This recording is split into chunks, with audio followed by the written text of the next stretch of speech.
Namaku Sarah. Aku datang ke negeri ini bukan untuk cinta. Aku hanya ingin uang. Tapi siapa sangka, cinta datang justru ketika aku hampir kehilangan segalanya. Di atas ranjang kecil di sebuah apartemen sempit di Dubai, Sarah memandang kalender di dinding. 4 bulan lagi sebelum kontraknya habis. 4 bulan lagi sebelum ia kembali ke Indonesia. Tapi apakah pulang adalah pilihan terbaik? Hari-harinya monoton, membersihkan rumah mewah majikan yang tidak pernah memedulikannya. Tapi ada satu hal yang selalu ia tunggu.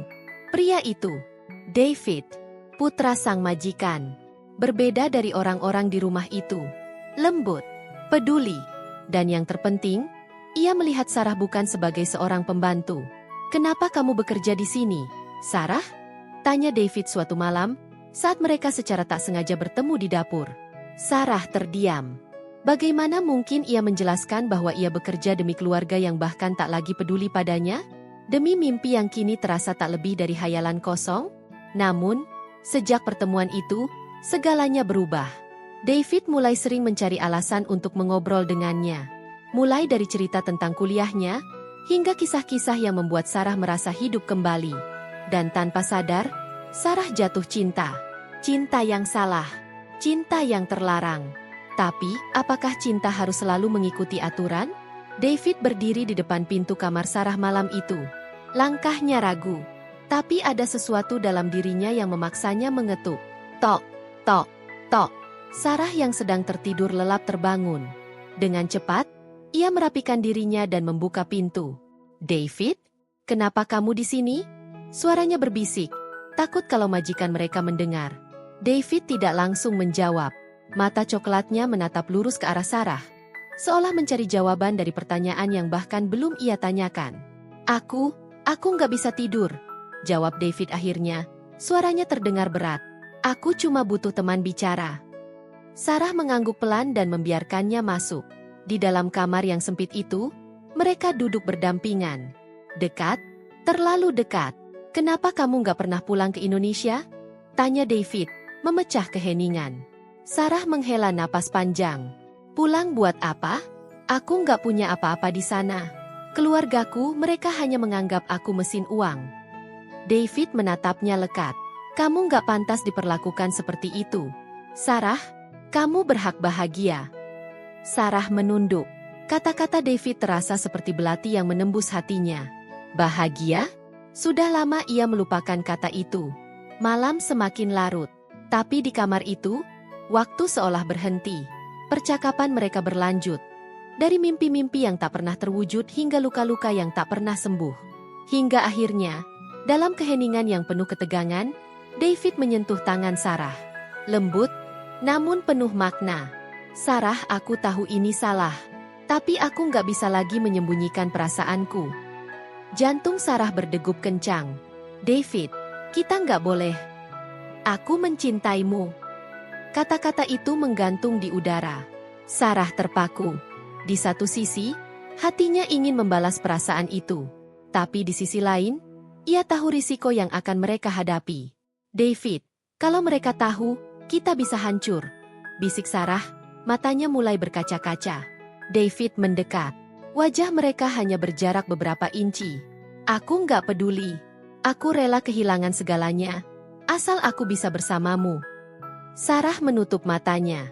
Ia tahu bahwa sekali ia melangkah ke dalam cinta ini, tidak akan ada jalan kembali. Dan malam itu, mereka membiarkan cinta yang terlarang itu tumbuh, meski tahu bahwa dunia tidak akan pernah menerima mereka. Hari-hari berlalu. Hubungan mereka menjadi rahasia yang indah sekaligus berbahaya. Tapi rahasia, sekuat apapun disembunyikan, pasti akan terungkap. Suatu malam, ketika Sarah dan David sedang berbicara di taman belakang, seseorang melihat mereka. Seseorang yang tidak seharusnya tahu. Malam berikutnya, Sarah dipanggil oleh majikannya, Nyonya Claudia. Wanita itu menatap Sarah dengan dingin. "Kamu pikir aku nggak tahu apa yang terjadi antara kamu dan David?" Sarah terdiam. Tubuhnya gemetar. "Berhenti sekarang juga, atau aku pastikan kamu tidak akan pernah pulang ke Indonesia," ancam Nyonya Claudia. Sarah tahu ancaman itu bukan sekadar kata-kata kosong. Di dunia ini, tenaga kerja seperti dirinya tidak lebih dari pion yang mudah disingkirkan. Malam itu, Sarah harus membuat pilihan. Tetap bersama David dan kehilangan segalanya. Atau melepaskan cinta demi keselamatannya sendiri. Sarah duduk di atas ranjangnya, menatap kosong ke dinding kamar yang dingin. Kata-kata Nyonya Claudia terus terngiang di telinganya. Berhenti sekarang juga, atau aku pastikan kamu tidak akan pernah pulang.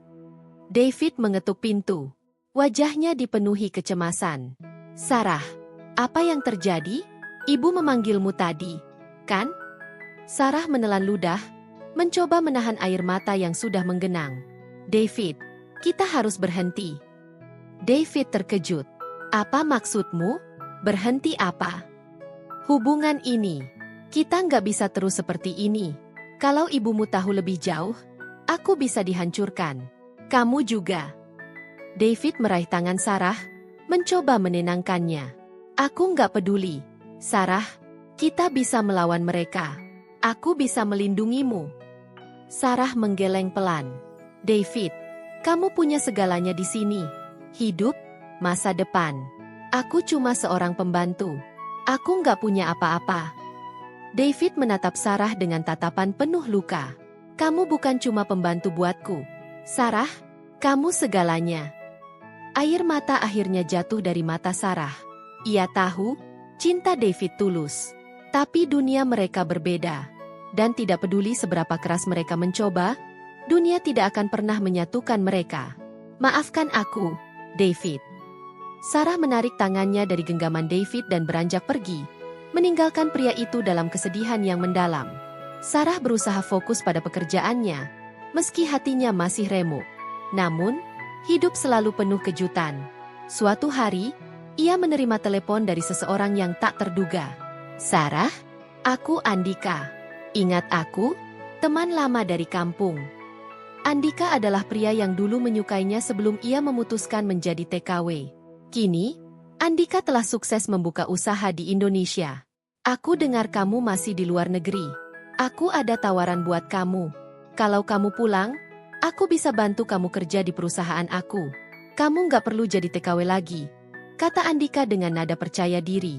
Sarah terdiam. Tawaran itu terdengar menggiurkan. Hidup yang lebih baik di tanah air. Tidak perlu lagi menghadapi penghinaan di negeri orang. Tapi ada satu hal yang mengganjal. Andika punya syarat. Tapi ada satu hal, Sarah. Aku mau kamu pulang bukan cuma untuk kerja. Aku mau kamu jadi istriku. Sarah terkejut. Pernikahan? Dengan Andika? Pria yang dulu pernah ia abaikan demi mengejar kehidupan yang lebih baik di luar negeri? Pikirannya bercabang. Di satu sisi, tawaran itu bisa menyelamatkannya dari situasi berbahaya bersama David. Di sisi lain, hatinya masih terpaut pada pria yang telah membuatnya merasakan cinta sejati. Malam itu, Sarah tidak bisa tidur. Pilihan di hadapannya terlalu berat. David, pria yang mencintainya dengan tulus, tapi hubungan mereka penuh risiko. Andika, pria yang menawarkan stabilitas, tapi tanpa cinta yang mendalam. Esok paginya, David datang menemui Sarah sekali lagi. Wajahnya penuh harap. Sarah, aku punya rencana. Aku akan bicara dengan ibu. Aku akan pergi dari sini kalau perlu. Asal kita bisa bersama. Sarah terdiam. Di satu sisi, hatinya ingin mempercayai David. Tapi ia tahu, cinta saja tidak cukup. Dunia mereka terlalu berbeda. Saat David menatapnya, Sarah mengambil napas dalam. David, aku akan pulang ke Indonesia. Kata-kata itu seperti pisau yang menancap di hati David. Kenapa? Karena aku. Sarah menahan tangisnya. Aku harus melanjutkan hidupku. David, kita nggak bisa terus seperti ini. David terdiam. Ia tahu tidak ada kata-kata yang bisa mengubah keputusan Sarah. Aku mencintaimu. Sarah, jangan pernah lupakan itu. Sarah mengangguk. Air matanya mengalir deras. Aku juga mencintaimu, David. Tapi kadang cinta saja nggak cukup. Beberapa minggu kemudian, Sarah meninggalkan Dubai. Di bandara, ia menatap kota itu untuk terakhir kalinya. Kota yang memberinya kenangan manis sekaligus pahit. Sesampainya di Indonesia, Andika menyambutnya dengan senyum hangat. Selamat datang di rumah, Sarah. Sarah tersenyum. Meski hatinya masih merindukan seseorang yang ia tinggalkan di negeri jauh. Kini, ia memulai hidup baru. Tapi satu pertanyaan masih menghantui pikirannya. Sarah mencoba menjalani kehidupan barunya bersama Andika. Pekerjaan di perusahaan Andika terbilang nyaman, dan perlahan, ia mulai merasa hidupnya lebih stabil. Namun, bayangan David masih menghantui malam-malamnya.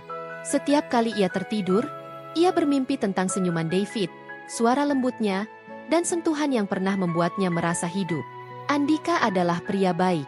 Ia memperlakukan Sarah dengan penuh kasih sayang. Tapi Sarah tahu, cinta itu berbeda. Hubungan mereka terasa lebih seperti kompromi daripada cinta sejati. Suatu malam, di meja makan, Andika memecah keheningan. "Sarah, aku ingin kita segera menikah." Sarah terkejut. Meski ia tahu ini akan datang, hatinya tetap belum siap. "Kamu baik sekali, Andika. Tapi, aku butuh waktu." Andika tersenyum tipis. "Aku mengerti. Tapi jangan terlalu lama. Sarah, aku ingin membangun masa depan bersama kamu." Sarah tersenyum lemah. Masa depan. Kata itu seharusnya membuatnya bahagia. Tapi mengapa hatinya justru terasa kosong? Sarah mencoba menjalani kehidupan barunya bersama Andika.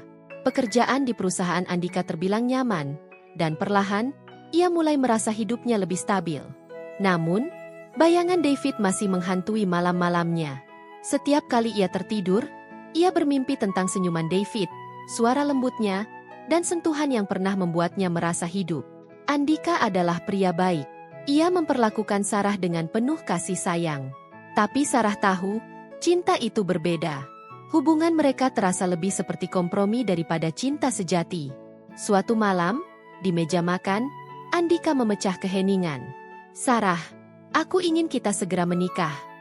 Sarah terkejut. Meski ia tahu ini akan datang, hatinya tetap belum siap. "Kamu baik sekali, Andika. Tapi, aku butuh waktu." Andika tersenyum tipis. "Aku mengerti. Tapi jangan terlalu lama. Sarah, aku ingin membangun masa depan bersama kamu." Sarah tersenyum lemah. Masa depan. Kata itu seharusnya membuatnya bahagia. Tapi mengapa hatinya justru terasa kosong? Beberapa hari kemudian, saat Sarah sedang bekerja di kantor, sebuah email masuk ke ponselnya. Pengirimnya, David. Sarah terdiam sejenak, jantungnya berdetak kencang. Dengan tangan gemetar, ia membuka email itu. "Sarah, aku harap kamu baik-baik saja di sana. Aku sudah mencoba melupakanmu, tapi aku tidak bisa. Aku ingin kamu tahu, aku masih mencintaimu. Aku akan datang ke Indonesia bulan depan. Aku ingin bertemu kamu, meski hanya sekali. Kalau kamu mau, aku akan menunggu di tempat kita pertama kali bertemu di sini. Kalau kamu tidak datang, aku akan mengerti. Tapi aku harus mencoba." Sarah menutup email itu dengan perasaan campur aduk. David akan datang. Ini adalah kesempatan untuk menghidupkan kembali cinta mereka. Tapi apakah itu keputusan yang tepat?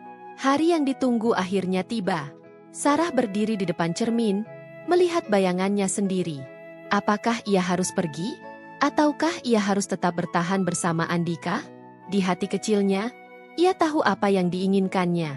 Tapi keputusan itu bukan hanya tentang cinta, melainkan juga tentang hidupnya. Dengan langkah mantap, Sarah meninggalkan rumah. Ia menuju ke tempat yang dijanjikan David, sebuah kafe kecil di sudut kota. Saat ia tiba, David sudah menunggu di sana. Wajahnya terlihat sama seperti yang ia ingat, hangat, penuh cinta. "Sarah," panggil David dengan suara bergetar. Sarah berjalan mendekat. "David." Mereka saling menatap, seolah waktu berhenti. Semua kenangan, rasa sakit, dan cinta yang pernah mereka rasakan mengalir kembali dalam sekejap. "Aku tidak pernah berhenti mencintaimu," kata David. "Aku ingin kita memulai dari awal. Aku sudah siap meninggalkan semuanya demi kamu." Air mata mengalir di pipi Sarah. Hatinya berteriak ingin menerima cinta itu. Tapi, Sarah menghela napas panjang. "David, aku juga mencintaimu. Selalu." "Tapi..." David menatapnya penuh harap. "Tapi apa, Sarah? Kita bisa bersama." Sarah menunduk. "Aku sudah memilih jalan lain. Andika mungkin bukan cinta sejati seperti kamu, tapi dia memberiku stabilitas, hidup yang tenang. Dan aku tidak bisa kembali ke kehidupan yang penuh ketidakpastian. David terdiam, matanya berkaca-kaca. Jadi, ini akhirnya. Sarah mengangguk pelan. Ini bukan tentang cinta yang kurang. Ini tentang hidup yang harus aku jalani. Kamu selalu ada di hatiku, David. Tapi aku harus melepaskanmu. David meraih tangan Sarah untuk terakhir kali. Kalau itu yang membuatmu bahagia, aku akan pergi. Tapi Sarah, jika suatu hari kamu berubah pikiran, aku akan selalu menunggu. Sarah tersenyum pahit. Terima kasih, David. Selamat tinggal. Mereka berpisah. Untuk selamanya. Beberapa tahun kemudian, Sarah menikah dengan Andika. Hidupnya stabil dan nyaman. Tapi setiap kali ia menatap langit malam, hatinya selalu mengingat cinta yang pernah ia miliki. Cinta yang tidak pernah benar-benar pergi. Dan di tempat lain, David menjalani hidupnya dengan kenangan yang sama. Meski mereka tidak bersama, cinta mereka tetap hidup di hati masing-masing. Sebagai bukti bahwa cinta sejati tidak selalu harus dimiliki, tetapi cukup untuk dirasakan selamanya.